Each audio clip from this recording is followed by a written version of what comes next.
Hello crafty friends, my name is Kimberly Smith and I'm the Paper Chef. In September, Stampin' Up! Is coming out with this new holiday catalog, and as a Stampin' Up! Demonstrator, I was able to get these products as part of my pre-order. This is what's called a nested treat box. And what I'm going to show you in this tutorial is how to use your ScanNCut to make the fronts of these so that you can decorate your nested treat boxes. It's really easy. So I'm going to show you what we'll be making. We're actually going to be making these layers, and I'll show you the different sizes, whether you want to put one layer on the boxes or two. And then finally, I'll show you the products I use to decorate these boxes with. So let's get started. I'm going to first show you how I make the little template. Then I'm going to show you how I design this in Canvas Workspace. Then I'm going to show you how to send the file to your machine so that you can cut it out with your ScanNCut. And finally, how to assemble this, and maybe we'll even have another finished project by then. See you in the next part of this tutorial. Before you start designing in Canvas Workspace, it's good to make yourself a template. I do this by just prototyping, and I fold the sides of this nested treat box in, and I first just sort of put my sticky note there and kind of fold it over. I'm just trying to figure out what is the size of this box. And then I just fold the side in, and then, let's see, go like that. So this just gives me an idea. And I know just from past experience that Stampin' Up! Pretty much designs in increments of usually 1/4 inches or 1/8 inches, but I'm gonna still see, like, now what size is this box? So what size is the front of the box? And then the next thing I'm gonna do is I'm gonna flip this over, and I'm gonna draw myself a little half semicircle here. And maybe you have punches you could prototype with. Maybe you sort of know what size things are. All right, so this just gives me a little template to then take and use my trimmer for. Now, of course, if you had a ruler standing by, you could have just used a ruler, obviously. But I'm just telling you how I make a template sometimes. I just use a sticky note. Okay, so that's good. It's a 2.5 inch, like the front of this is 2.5 inches. Okay, that's good to know, right? Is it a perfect square? Okay, let's look and see. Yes, it's a square. Okay, so we know each side is 2.5 inches. Now how big is the notch? Because we're gonna make this notch in Canvas Workspace. Oh, let's see.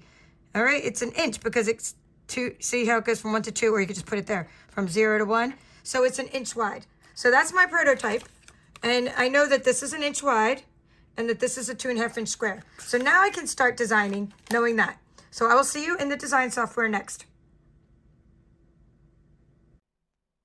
We are now inside of Brother Canvas Workspace, where I will share how to create the front of your nested treat box. If you want to know what version I'm using, or you are using, you just go to the Help menu and About Canvas, Brother Canvas Workspace. I'm using version 2.6.1. If you happen to be on a website, then you are not using the correct version. Instructions for downloading Canvas Workspace for the PC will be in the description of this video. First, open the Shapes panel. We're going to need a square, and we're going to need a circle. So click on square once to put it on the mat, and then scroll down to where you could see the circle section and click on a circle. Move that away from the square, and let's work with the square first. We need to resize the square first, then we need to take the circle and use a process overlap feature called Divide, where we take a piece of the circle out of the square. So let's go ahead and do that. I'm going to just close the Shapes panel. I'm sorry, I didn't mean to click that button. Close the Shapes panel by clicking on it. Now we're going to go over here to where it says, these are your panels on the right, Properties, Edit. We're going to go to the second one. Make sure Maintain Aspect Ratio is checked off so that it remains a square, so that way when we change the width, the height changes in proportion. So use 2.5 for the width, and then hit the tab key, and you'll just be over here where in the height box where the height changes in proportion. Next, you want to change the size of your circle. If you recall from our prototype, our circle was 1 inch across. Or our notch was 1 inch across.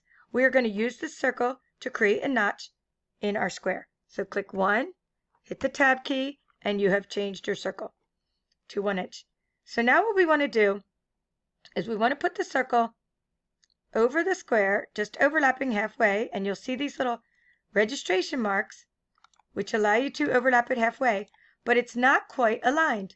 So we're going to select both objects, and we're going to go down here to Align Objects, keeping in mind I'm still in the Edit panel, which is the second panel down. It says Properties and then Edit. Scroll down to the bottom of the Edit panel, and you're going to see Align Objects, and you want to align objects to the center. And that will make sure that your circle is exactly aligned vertically with your square. So now that we have the two objects aligned perfectly, we can select them. They were already selected, but I just want to show you how to select them again in case you've unselected them or in case you've deselected them. I'm going to take my mouse, I'm going to draw over both objects to select them both, and I'm going to go up to the Edit menu, Process Overlap, Divide. Now what that does, and I did that one visually on purpose, is what it does is it takes a section or a notch out of your square. So you might be wondering, Paper Chef, where is the notch? It still looks the same to me. Because we divided, we have multiple shapes now. We can move those shapes off of your original shape, and there you have your notch that you created. This notch is important for any kind of box making project you're doing. It helps the user put their thumb inside the box, and it helps open and close boxes easily. Let's go ahead and get rid of the extra shapes now. We don't need them. So let's delete them. I just selected them and I pressed delete on my keyboard. This is a good time to save our project. I'm going to go up to File and Save.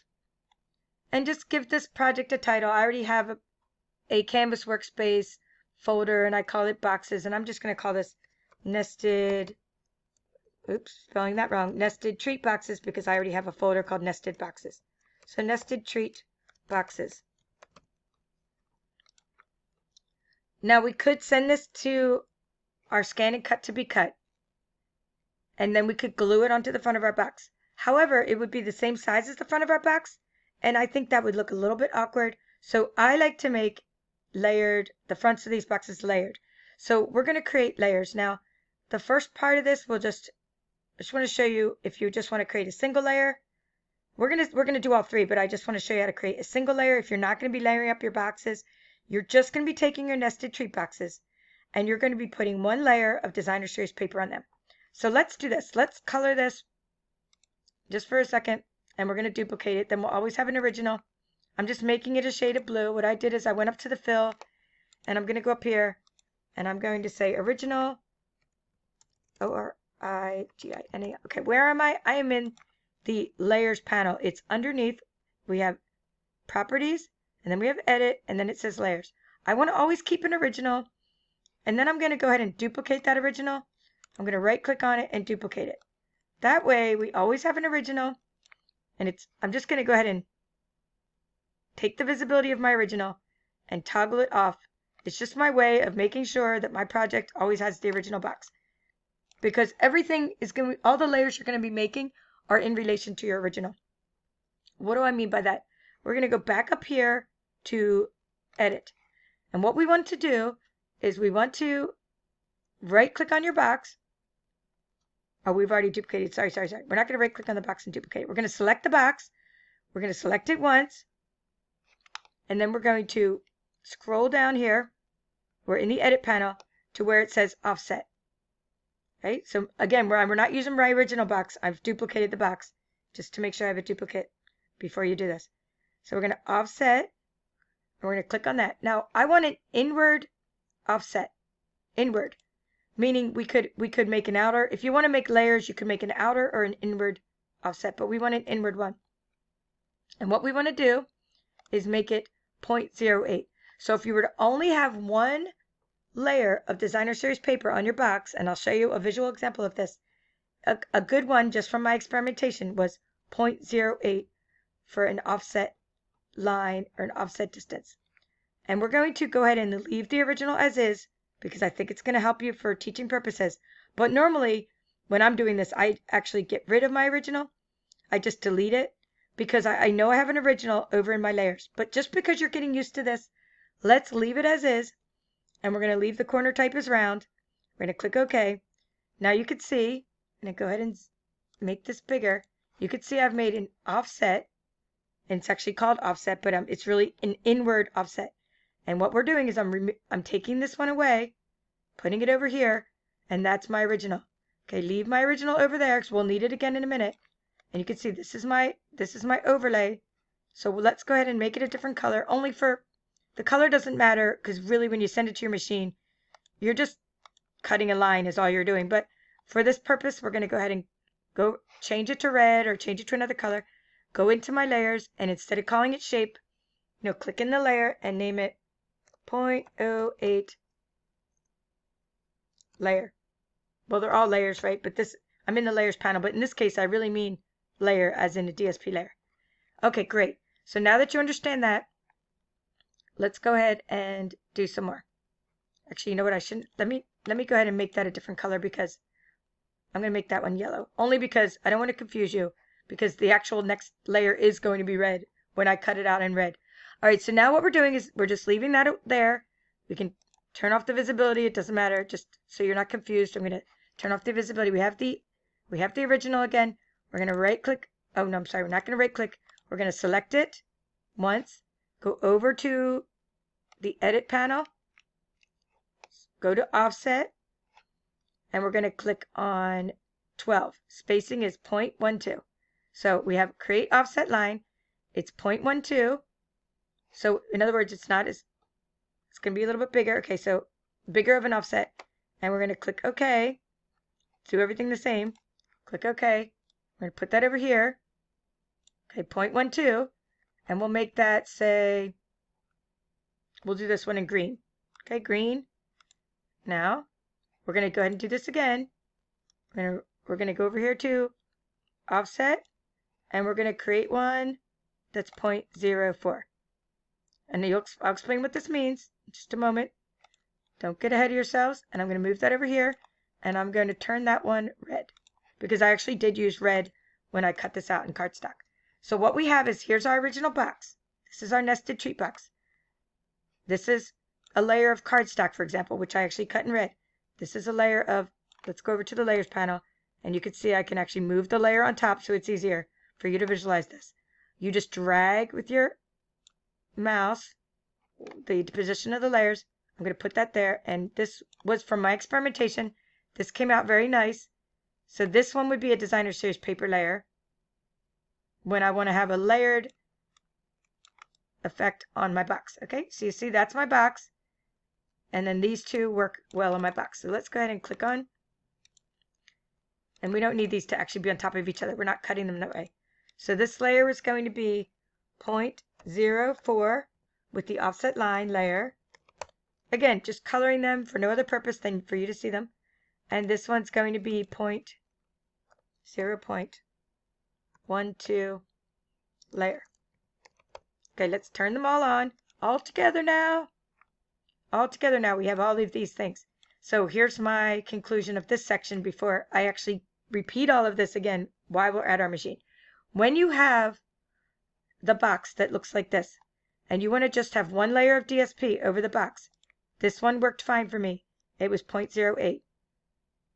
And I'll show you which DSP I used. Designer Series Paper is the name for what I'm talking about. But when you want to put two layers on your box, I made one, the 0.04, a smaller layer, and then I went and did 1.12. Now you could also technically do this one too. You could put this one, let's put it on top. You could actually put this little layer on top as well, as long as each layer is smaller than the next. But what I'm saying is, for the examples I'm going to show you, single DSP layers, I used a 0.08 outline distance. And when I was using cardstock with DSP, I would use a 0.04 and a 0.12 outline distance. All right, so now we don't need this one. This one can be hidden again. And let's go ahead and put these all, let's layer these up. Now, I could send these all to my machine at the same time. But if you were to do that, if I want to just cut a bunch of these out in cardstock, for example, this layer, I might want to right click, duplicate, make a bunch of these, cut them out in cardstock. Okay, I might want to make a bunch of these, cutting these out in designer series paper. This layer and this layer. But I could still send them all to my machine at the same time. I'm just going to duplicate these. And then depending on which medium I'm cutting them out in, I can delete the ones I don't want when they get to the machine. Or, alternatively, and if you take my courses, I have a lot of courses which I go hours and hours and hours into detail on how to design things like this. And I'll have links to my courses in the description of this video. But what I'm saying is, if you want to send these to the machine, what I do is I would take the ones I'm not cutting, and I would just turn off, let's see, I'm just going to turn off the visibility of all the ones I don't want. And for example, if I'm cutting these out in cardstock, I would just send these two to the machine. And I could even align them, things like that. We're not going to get into all that right now at this moment. But we could do that. We could send just these. We're going to go File, Export, Transfer, FCM File. And it's going to say, warning, some objects have been set as hidden and they're not going to be exported. So that's okay. I'm going to say transfer FCM file via the internet. And then the last file that you transferred would be the one that would be downloadable onto your machine. However, I don't want to do that because I'm doing a tutorial right now, and then I'm going to have to go run back to my machine, videotape another lesson. Now, if I were doing a course, I might videotape all separate lessons. However, what I want to show you right now is just how we were going to retrieve all of this at the same time. I'm going to make it all visible. We're going to retrieve it all at the same time. And then we're going to just go ahead and delete the parts we don't want to cut out, etc., etc. This is a lot easier for me. And even sometimes my workflow involves sending it all to the machine at the same time. So let's go ahead and go File. Oh, let's be sure to save. Always save. Save early and often. It's my advice. I'm going to click Save so we have this file saved. File, Export, Transfer, FCM File. It's saying some objects are hidden. That's okay. And then we're going to transfer FCM file via the internet. Now it's going to say your registered machine is ready to download. If you don't know how to register your machine, I have tutorials on how to register your machine to talk to Canvas Workspace. That's another rabbit hole we're not going down right now. But what I'm going to do is meet you over at the ScanNCut. We're going to be using the STX 125E model, but you can retrieve this on any model of ScanNCut you have. And then we're going to go ahead and cut this file and show you the products I use to decorate the boxes. So see you in the next part of this tutorial. Thank you.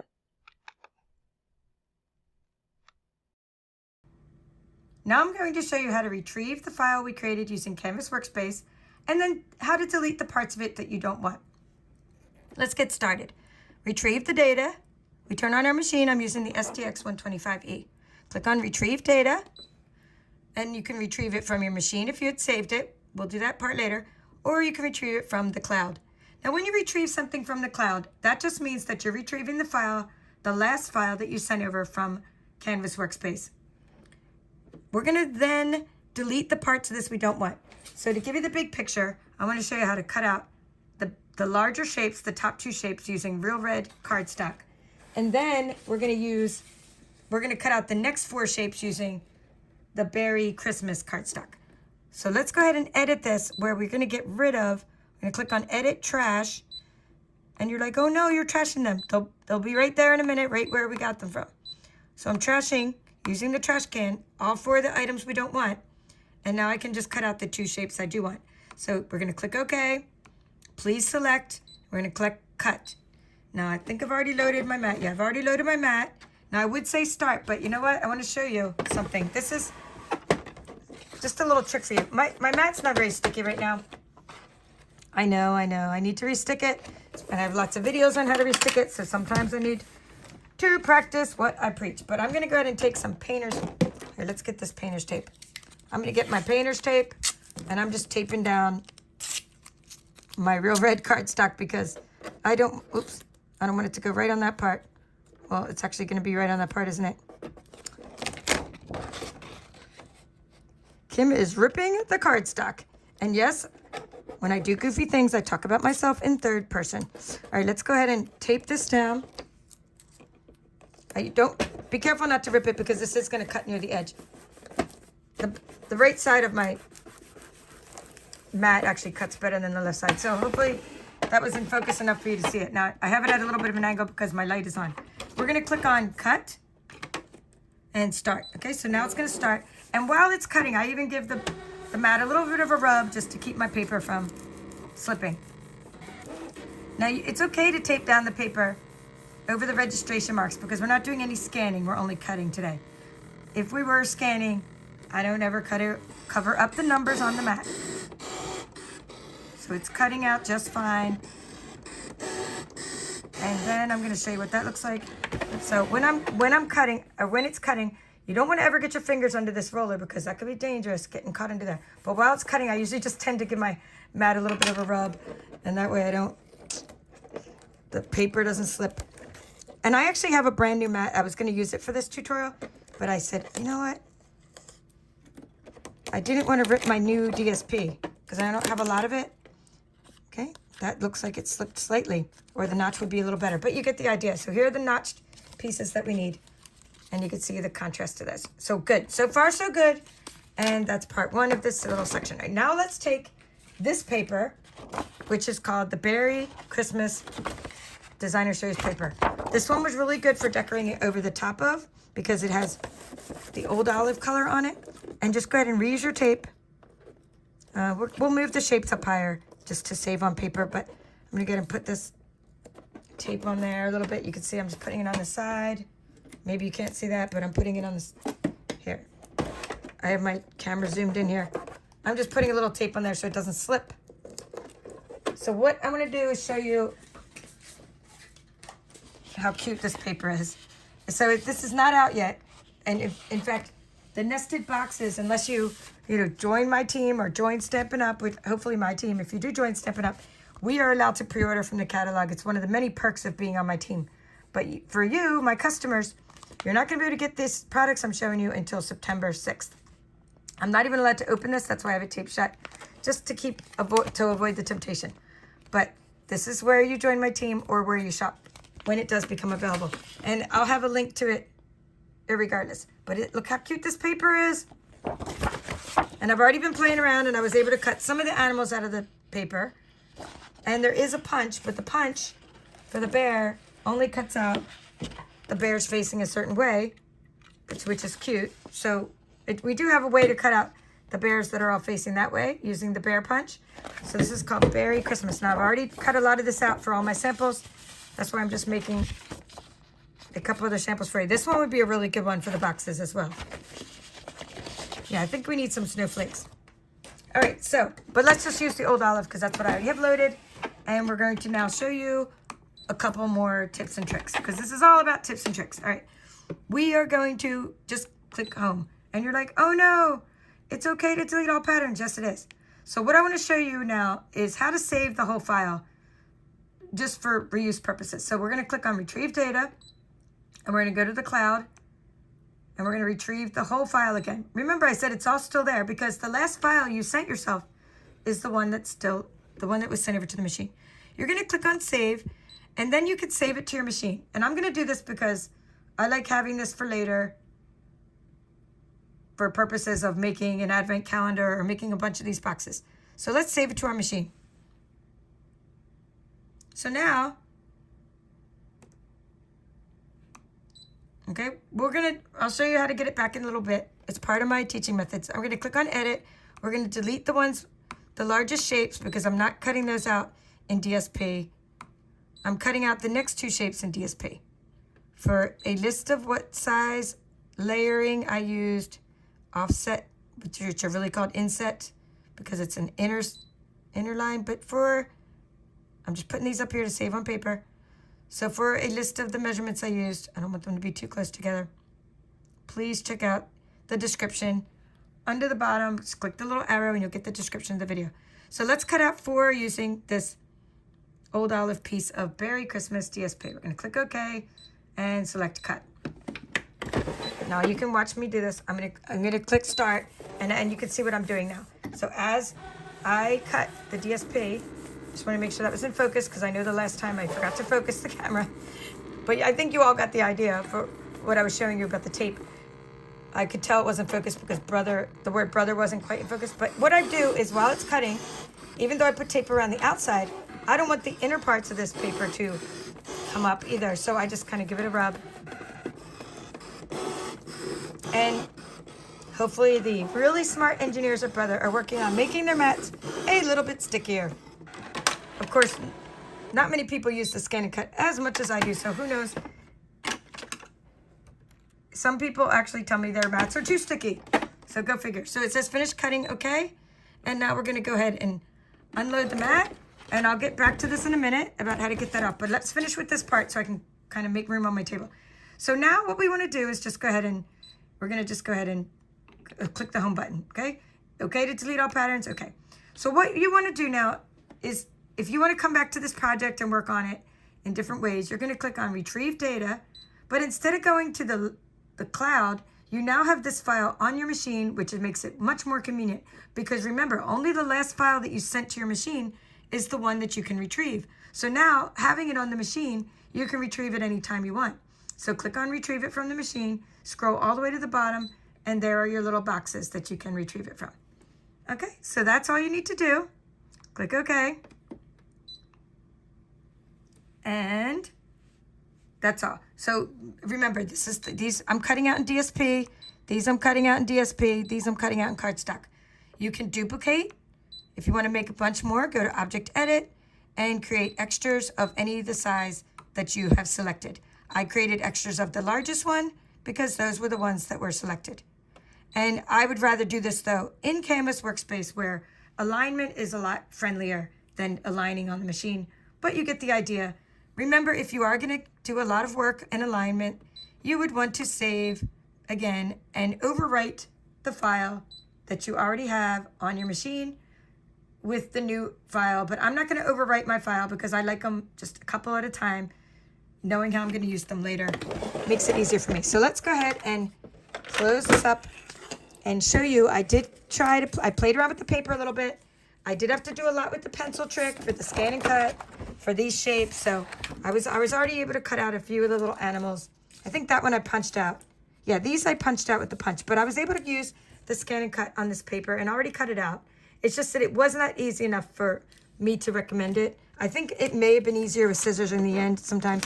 All right, so there are the shapes. So when you want to get something off the mat, you just bend them out a little bit and peel them off like so. And this other side would be cute as well. So the next thing you want to do, and let's get these, is, okay, let's look. I have two shapes here. One was, yeah, so here we go. I'm just going to get out my glue. So for example, we had a point. My nephew helped me load my glue and he forgot to put the cap on it. So my glue is a hot mess. But I do try to ask for help. I really do. When I have a lot of projects. Oops, there goes a piece of tape on. There it goes. That was a little piece of painter's tape on there. So this was a 0.04 outline distance. This was in the outer one, I should say, the cardstock was a 0.04 outline distance. And then the inside was a 0.12 outline distance. So those two combined together, I'm just trying to find a box. Okay, let's do this. Before you put them on the box, you should always bend the box. These are so easy to assemble. I mean, it really doesn't get easier than this, guys. It really doesn't. So let's just, I mean, actually we can do it while it's still flat, but I'm saying, I think it might be, yeah, I'm gonna go ahead and assemble this because I don't want it to move. So I'm gonna go ahead and peel the adhesive off.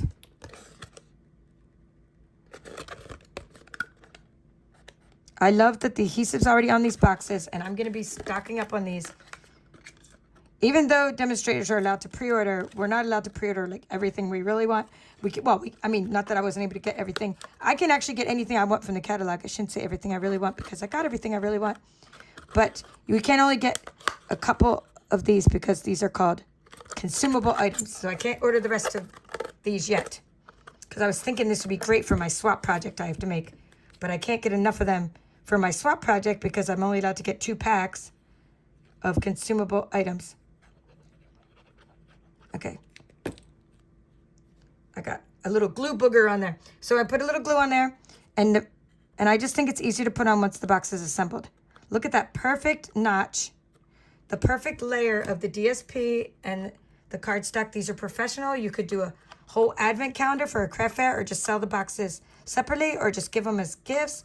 You got stocking stuffers, and I like how there's a little bit of white on the outline, on the outside, because we did an inset line, right? So that's why there's a little bit of white that you could still see on the out part of the box, just a little bit. Now let's do this other one. So this other size, remember there's two sizes of DSP. One was smaller than the other. Okay.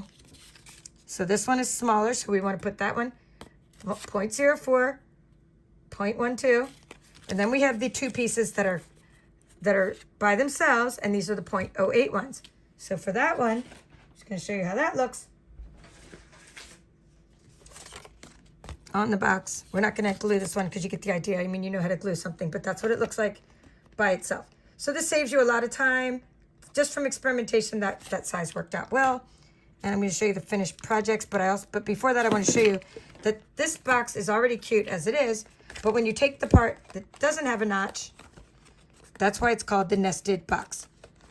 And I just thought this would be a great advent calendar, or you could even do like countdown to Halloween and use our Halloween paper, countdown to Thanksgiving, put gratitude messages in each box.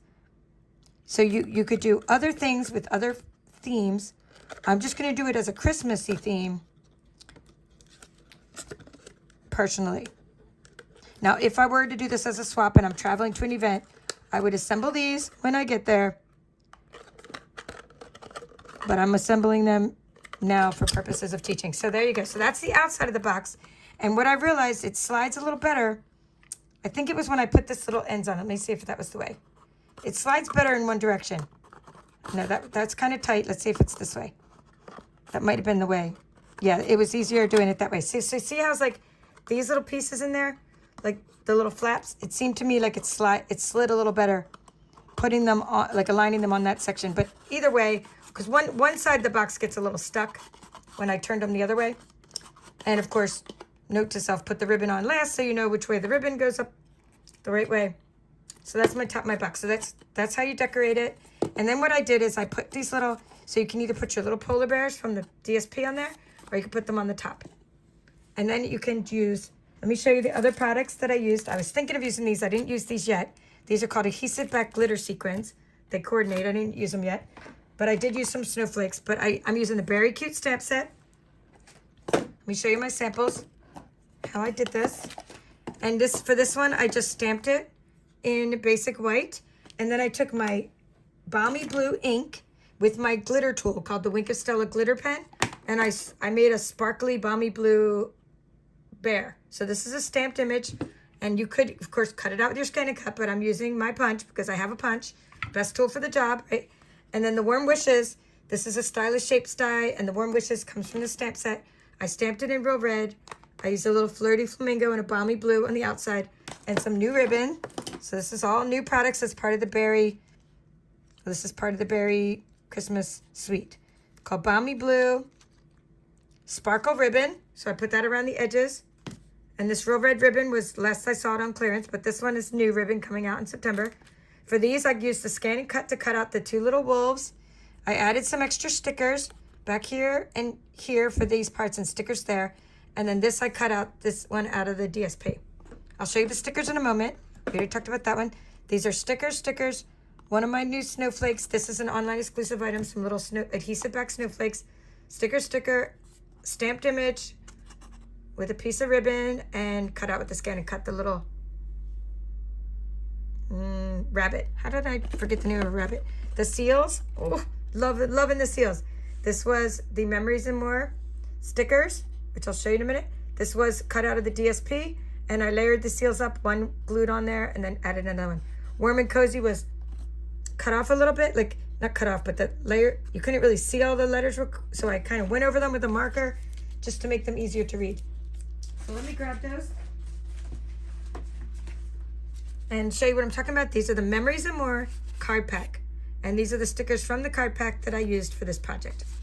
So I love the berry Christmas memories more perfect. See how the warm and cozy was cut off? That's just part of the printing, kind of that vintage look. Well, I didn't really go for the vintage look, so I took my marker and made sure all the letters were easier to read, in case you're wondering where that came from. And I just put something on the top of the box. I put the ribbon there, and then what I was talking about for advent calendars is you could put numbers on all these, stack them all up, and you could do a countdown project. So I hope that was useful to you. I hope you will give this a try, or maybe it gives you another idea for a different kind of notch that you want to make in your paper, or maybe it's a good introduction to Canvas Workspace for you. But that is what you learned to do today. And let me just find that cardstock and just want to go over these measurements one last time as I conclude, because I want to show you the samples. So for this little real red in the back of these top two, the real red piece was a 0.04 outline distance. And even for this piece, it was a 0.04 outline distance. But you can layer these up differently. If you want a tiny, tiny little bit of this paper showing, then that would be the next layer. You can see a 0.08. See, it would look just like that. But I thought, after experimenting, that this one looks better with that, the 0.12 outline distance. So that's what we have up here. Now, if you just want the DSP all by itself, without any real red behind it, it looks cute too, and you can see that that's the 0.08 outline distance. So those are your 3 outline distances.